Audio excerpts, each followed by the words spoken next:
happiest of Fridays. And welcome to another edition of 5 Horror Movie Fun Facts starring me.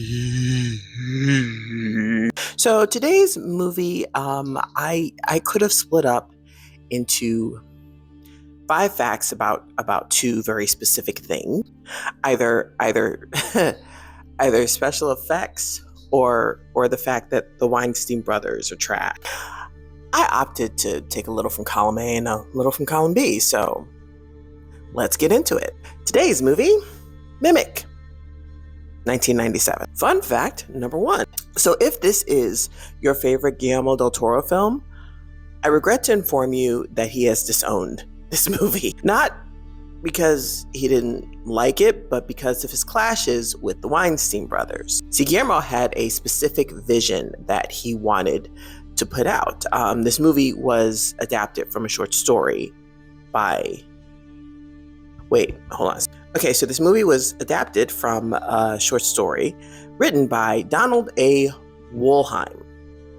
It has the same name. I suppose you could probably find it. It is the internet. But Del Toro was very much into the themes around the short story and actually had designed miniatures well before the film had started taking place. So when filming started, everything was fine until the Weinsteins started picking apart basically the entire structure of the movie. They would frequently visit the set and they would tell Guillermo that the movie isn't scary enough, and they would tell him to do all of these things. And Guillermo del Toro got fed up, and he had it out with them. And the Weinsteins told him, look, you better fall in line or we are going to replace you. See, because at that time, del Toro wasn't Oscar-winning director Guillermo del Toro, so they felt like they could throw their weight around a little bit. The thing is, Mira Sorvino was an Oscar winner, a recent Oscar winner at that time.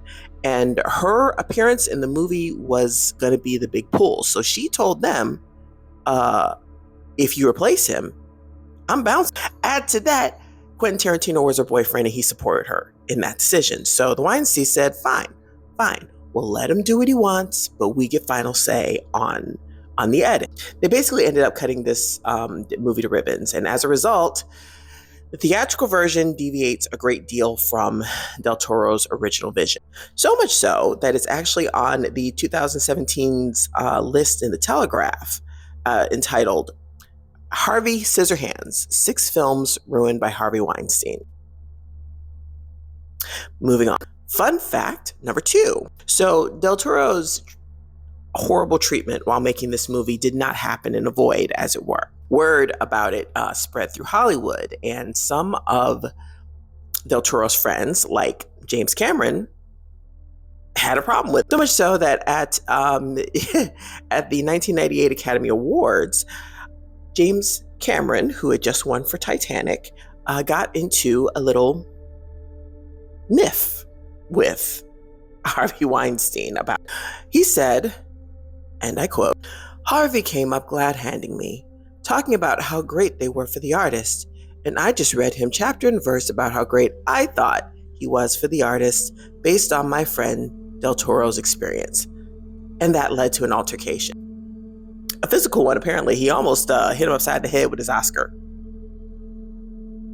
Which is amazing. So anyway, fun fact number 3. When I tell y'all a lot went into the creation of the Mimic Monster, from concept to actual application, I am not kidding. The special effects team did tons of research on insects and the movement of other animals even. Like, the insects in question were for the most part practical effects like puppets, but they did have to use digital effects because they wanted, just for things that could not be done physically. Stuff like this, basically, and, I'd show you better videos, but unfortunately, guidelines, but like the special effects department and the digital effects department got together and they studied the movements of animals, like as far as flying and crawling on walls and body language, even considered like the physics of a creature that is supposed to be about the size of a man. It's really very interesting. Like I said earlier, I could do this entire thing on just the special effects of this movie because they really went all out to make the creature as horrifying as possible. Anyway, moving on. Fun fact number 4.